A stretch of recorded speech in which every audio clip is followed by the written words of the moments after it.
Bob, thank you for joining us and sharing your memories about the history of the church. My pleasure, and I'm sure it's going to be a lot of fun. So just as we were talking about, you're a fifth-generation Unitarian. That's true. And your parents moved to Nashua? You were born in Nashua? I was born in Nashua. As I tell people, they say, have you lived in Nashua all your life? And I always say, no, I'm not dead yet. So, my father came to Nashua fairly early on, in about 1905, something like that. But he and my mother were married in 1930, and he was back in Nashua by that time. So. And you were born? 1932. 1932. And I cannot remember the first time I was ever in this room or in the church in general, because sometimes people will say, what brought you into the Unitarian Church? And my answer is my mother's hand. I used to come over with her to when she was working on church suppers and things like that. So. Well, let's talk a little bit about the history of the church, and of course this predates you. A little bit. But tell us a little bit about the evolution of religion in colonial times and sort of what the landscape was in the 1800s before this church was actually formed. Well, of course, early New England was settled by Puritans, Calvinists, who strongly believed in predestination and the inherent sinfulness and general worthlessness of human nature. And by the late 1700s, say around 1790, a lot of the clergy and many of the laity had begun to have some doubts about this hellfire and damnation, sinfulness, and so forth, and in particular questioning the doctrine of the Trinity, for which they found no scriptural warrant. And of course that's an ancient heresy in Christian religion. It's been questioned for centuries, but people like William Ellery Channing and William Bentley in Salem and others seriously questioned this and started calling themselves Unitarians, and more churches in Boston and in the Boston area dropped their Trinitarian Calvinistic notions and became Unitarian Christians. The dividing line usually is thought to be Channing's Baltimore sermon at the ordination of Jared Sparks, at, of all places, the Unitarian Church in Baltimore, Maryland, in, I believe, 1814 or 15. Mm-hmm. And after that, there were distinct Unitarians versus Trinitarians. And of course, one of the oldest Unitarian jokes is, what do Unitarians believe? The fatherhood of God, the leadership of Jesus, and the neighborhood of Boston. So the Unitarian movement did sweep the vicinity of Boston and established itself as the dominant religion for a while. More or less simultaneously, the Universalists began to appear with similar notions, but the Universalist notion was that, unlike the Calvinist teachings, no one would be damned. Everyone would be saved and go to heaven. And again, the old joke was that Unitarians believed that man was too good to be damned, and the Universalists believed that God was too good to damn anybody. So hence the origin of both denominations. So you had this great swirl of religious thought taking place in Boston. Yeah. If you come to Nashua, what was the environment, the landscape in Nashua around 1820? Well, Nashua, of course, hardly existed. It was still Dunstable. There were two Dunstables, Dunstable, Mass., Dunstable, New Hampshire. And most of Nashua was down towards the south end near Salmon Brook, but some local capitalists and Boston capitalists took note of the rising new tech of the time, the textile industry, And so they started a textile mill, the Nashua Manufacturing Company here in Nashua. And Daniel Abbott, whose house we all know as the Abbott Spalding House, was one of the leaders in organizing the Nashua Manufacturing Company. And there were a number of others, Asher Benjamin being another one of the early founders. And all of these people, or many of them, Benjamin and Abbott notably, were Unitarians before they came to Nashua. So, for whatever reason, there was never apparently any movement to make the first church, which is the church at the top of Library Hill and established in 1685 or something like that. Nobody tried to make that into a Unitarian church. The Unitarians established their own church. This one, the one we're now celebrating, we're closing in on our 200th anniversary. Yeah, amazing. So the Congregational Church their location was at the top of the hill? No, their location was down on, well, over the literally centuries, their location was a number of places.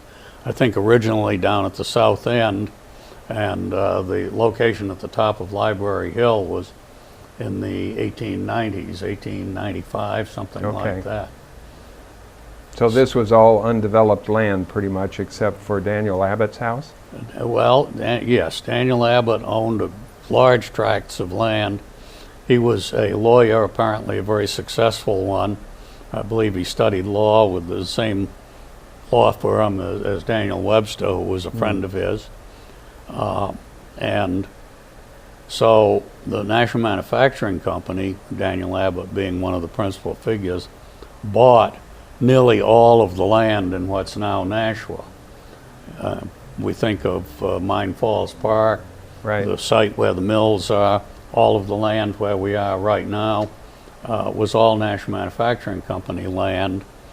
And when the Unitarian people wanted to establish their own church, the Nashua Manufacturing Company granted the land where we are right now to the church for $1, with the condition that it never be used for anything except for religious purposes.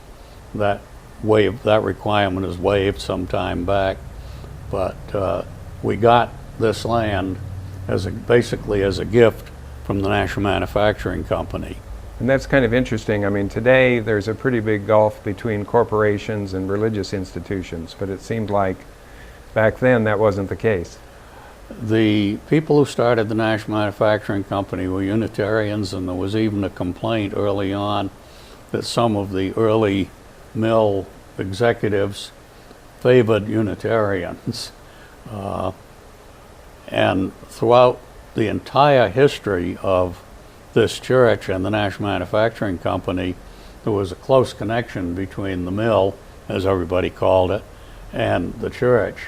The founders of the church and the founders of the Nashua Manufacturing Company were the same people, and right into my lifetime, the pew immediately in front of where I usually sit was Walter Whipple and his family, and Walter Whipple was the last agent or executive vice president of the Nashua Manufacturing Company. And so when would that have been? That would have been in the 1940s. The Nashua Manufacturing Company was bought by Textron and went out of business in 47, 48. But right up until the Textron takeover and the closing, there was an intimate connection between the Unitarian Church and the Nashua Manufacturing Company. And one connection that perhaps is not as joyful, pleasant, happy as it might be was the application somewhere in the 1840s by an abolitionist speaker for a place to give a talk here in town, and the Unitarian Church turned him down cold. Probably, in my guesstimate opinion, because the people who ran the church ran the mills, and they wanted that cotton from the south And as Massachusetts Senator Charles Sumner once said, the lords of the loom and the lords of the lash have a common interest. Well, apparently the people who ran this church in the 1840s met that criteria. Wow. So if we go back to 1826, tell us the story of how the church was actually formed and this sanctuary next door was built. Okay, in 1826, the Unitarians met at the home of Daniel Abbott and signed the appropriate papers to become a religious corporation in the state of New Hampshire. And in 1827, they built the church on the land that the mill, National Manufacturing Company, had provided in what was described in the deed as an oak grove. And the oak trees that a few of which are still in the cemetery on the lot, have been there ever since 1826. And they must be very, very old, because if the lot was described as an oak grove back then, and fully grown trees, the ones that are still here must be well over 200 years old. Amazing. So who architected the sanctuary? Well, since Asher Benjamin was a member of the church and was the first agent of the National Manufacturing Company and was an architect, student of Charles Bulfinch, who designed the State House in Boston, it's almost certainly that Asher Benjamin designed it. Everyone gives him credit for it, or at least for the very front. And at the time, he and other architects who were very much interested in Greek Revival style, and if you look at our church, it is very much in the Greek Revival style, right, with the portico and the columns and so forth. And it doesn't have a steeple, and you never saw a Greek temple with a steeple, so we don't have one either. So was that the architectural style of the time? Did it reflect that, or was he stepping out? No, that was very popular at the time. There were a lot of old houses of roughly the same vintage that are described as Greek Revival style. And I'm not enough of an expert to give you the details, but the church certainly, with the pitched roof and a portico and columns and so forth, very much in the style of a Greek temple. So tell us about the columns. You've talked about those before. Okay, the columns on the front are solid pine tree trunks. Three of them are a little rotted out at the base and have had to have supports put under them, but they were originally, and to the extent they're not rotted, still are solid tree trunks, trees cut probably practically on the site. And I think it would be very hard to find trees like that today. Right.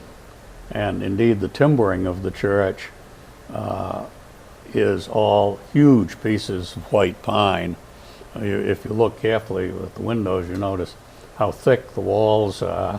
And I've often thought that Asher Benjamin, who designed the church, presumably, but also designed the first mill buildings, didn't make much distinction in his construction techniques between a textile mill and a church. It's built very solidly. It's interesting, in looking through some of the historical information, I saw that I guess the church was formed on paper in September of 1826, and the sanctuary was opened in June of 1827. So they must have, and you had a winter between, so Yeah. it must have been a pretty rapid construction. I believe I've read somewhere that construction started in March and was finished in June, and obviously that was done without any power tools of any kind. Right. So yeah, they worked fast and did a great job. And on that opening morning, When the first Sunday that there would be services in the church, the leading people, what we would now call the Board of Trustees, the Prudential Committee, met at the home of Daniel Abbott over on Abbott Square and marched in procession to the church, where, if I remember reading correctly, the ladies awaited them. So, and that's something that when we reach our 200th anniversary in 2027, I think it would be wonderful to repeat that performance. Oh, Maybe we could absolutely. even let the ladies march too. They would probably want to, Yeah. definitely. By the way, ladies didn't vote in the church until somewhere in the middle of the 19th century. So you've talked some about the history of the Unitarian side. How about the Universalists here in Nashua? Okay. There was a Universalist group, church, formed as early as 1818. They were ahead of the Unitarians. But for a number of years, they worshipped with the Unitarians. I think before that, they may have used the National Manufacturing Company meeting house, which was at the top of Temple Street. But they were joined over here in this church for a number of years, and then decided to have their own church, which they did get.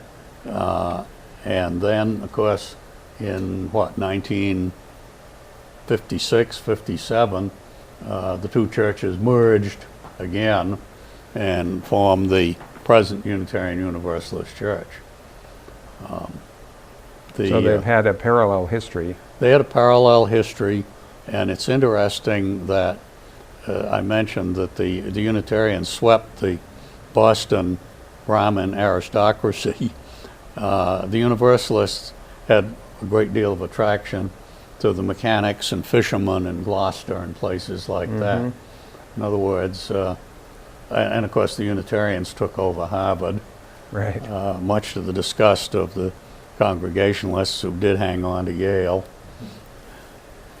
So there was a little social disparity between the Unitarians and the Universalists, but they got together several times over the history here and nationally. Yes, here several years before it happened nationally. That's interestingly enough. correct, yep. So outside the sanctuary and kind of surrounding the buildings, we have the cemetery. Tell us a little bit about how the cemetery was started and the motivation for that. That's a grave subject.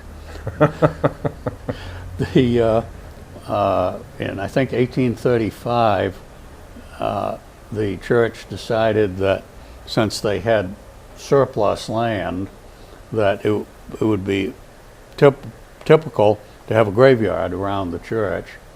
And so they used some of the land they already had and acquired some more from Daniel Abbott and another piece from someone named Christopher Page. I have no idea whether Page was a church member or not, but in any case, in addition to the original grant from the National Manufacturing Company, two pieces from Abbott and Page were added on, and that's our cemetery, and that was in 1835. Okay. Of course, the cemetery has got its own interesting history in that many of the people that were prominent in early Nashua are buried there. In fact, a large number, you look at the graves there, and a lot of them have street names in Nashua. Oh.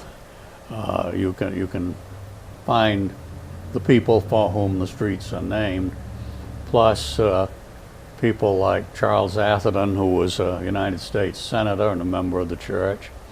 And I've always very much been amused by his tombstone, because on it says, "I had expected this, but not so soon." That's a great epitaph.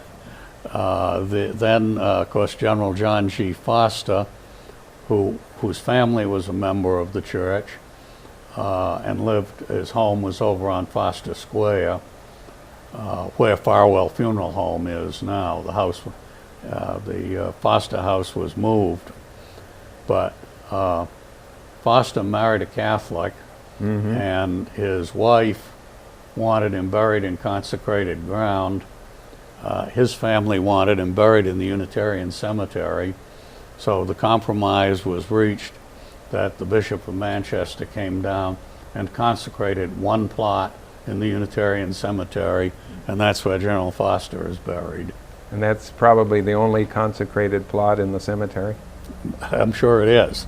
As to burials there, of course, Anna Stearns, whose picture is up there, was the last person buried there. And of course, we now have the garden where you can have urns buried. And so those are the most recent burials. But in the original part of the cemetery, the two that I mentioned, Anna and the one out back, are the last two.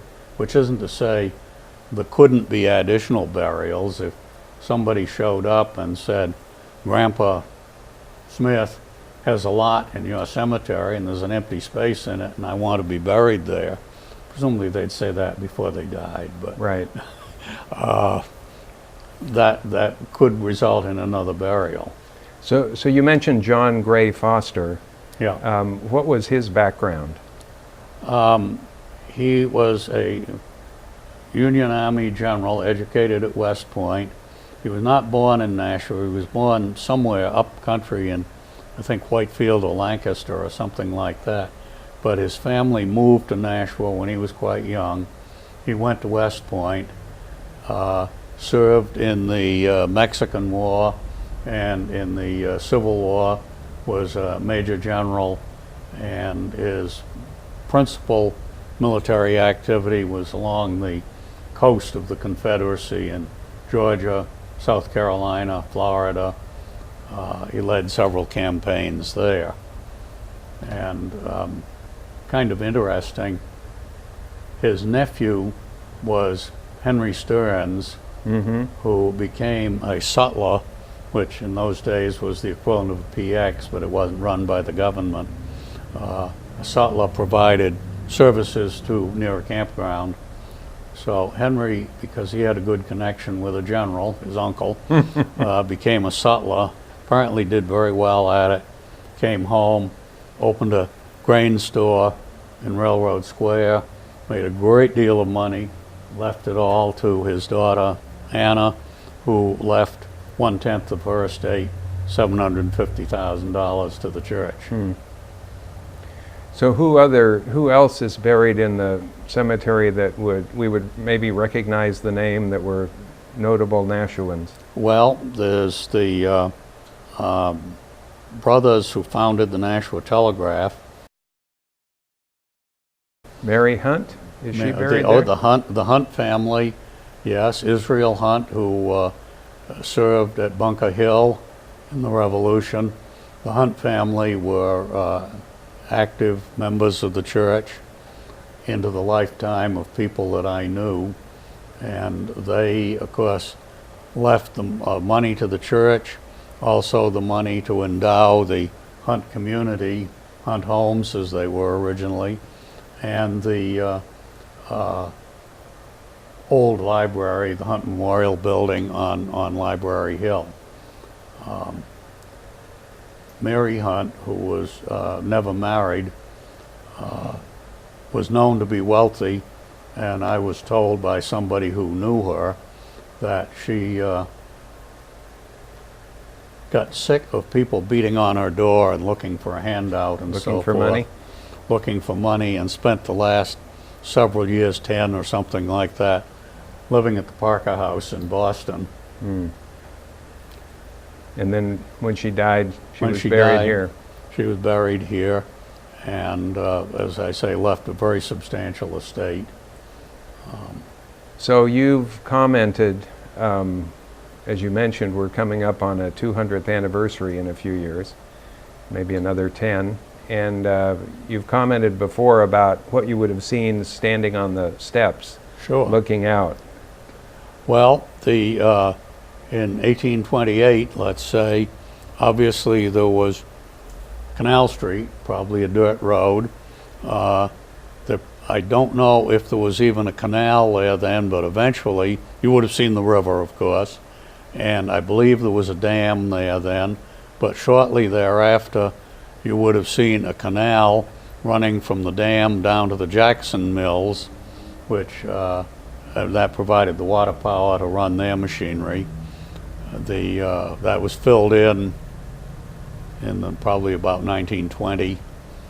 If you look across the street at the what's now the Margarita's restaurant, that was the Jackson Mills power plant, and replaced the canal. Instead of water going down Canal Street to turbines in the cellar of the mill buildings, the generators were installed in the what's now Margarita's. So you would have seen the canals. You would have seen the canal. The church would have seen the first railroad train arrive in Nashua.